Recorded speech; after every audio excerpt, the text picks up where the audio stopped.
Union members vote to bring the actor strikes to video games. The Unity changes officially get a game cancelled, and the blind gamer dominating in Street Fighter 6. I'm Ash Dixon, and this is GINX News. Over 98% of SAG-AFTRA members have voted in favour of potential video game strike action, spilling over from the actor strikes that have crippled Hollywood for months.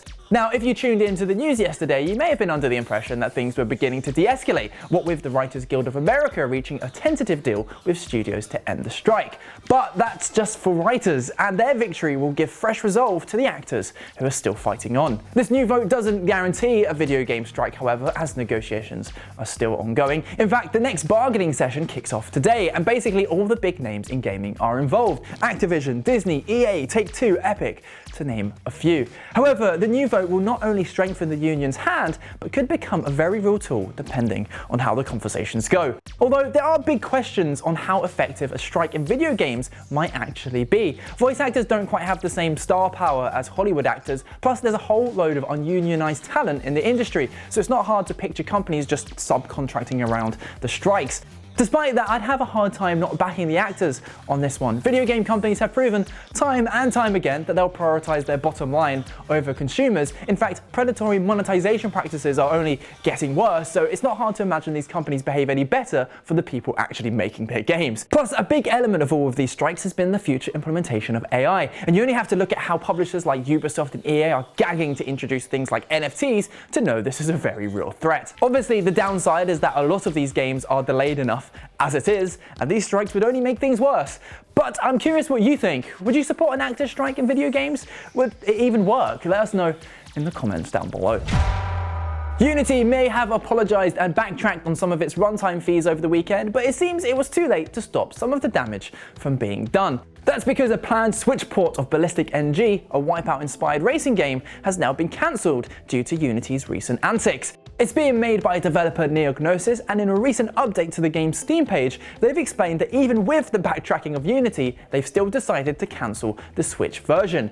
They said Nintendo has a rolling Unity version requirement for game releases, and we're already behind the threshold by 2 years. 2 weeks ago, this wouldn't have been an issue. But by the time we'll have a Switch version of Ballistic NG ready, the threshold for Unity versions will exceed the new versions that Unity are pushing their terms of service changes with, and we currently have no confidence that they won't try pulling another move or pushing back to their original plans under or beyond this new terms of service.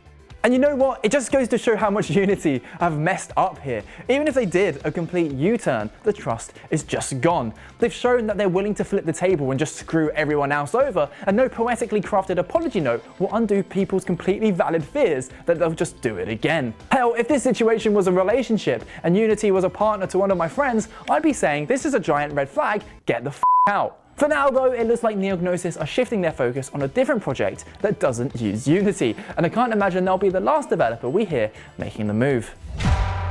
One game that looks like it will be coming to the Switch, however, is Red Dead Redemption 2. The unannounced version was spotted over on the Brazilian rating board's website and hints that a port is on the way. It wouldn't be surprising, it was only last month that ports for the original Red Dead for Switch and PS4 were released, although that had its own share of controversy. That's because despite being over 13 years old, they decided to give it a $50 price tag. At the time, the Take-Two CEO said the price was commercially accurate due to the included DLC and the fact that he knows that there's a bunch of suckers who will buy it no matter what. The rest of us with a backbone said, actually no, go do one. But that also means there's going to be a big question for the cost of this potential Red Dead 2 port.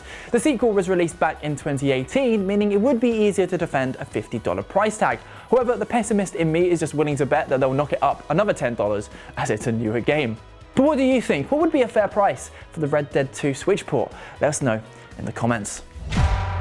We're going to finish the show with a seriously cool story now. That's because a blind Street Fighter 6 player has climbed to the top rank of Master. His name is Sven, and he lost his sight back when he was just 6 years old due to cancer. However, that hasn't stopped him from competing and dominating in video games. But just how does he do it? Well, almost purely through audio cues. In Street Fighter 6, for example, different attacks and dodges give off slightly different audio cues, subtle enough to not be noticed by the average gamer, but unique enough to provide vital information for players like Sven.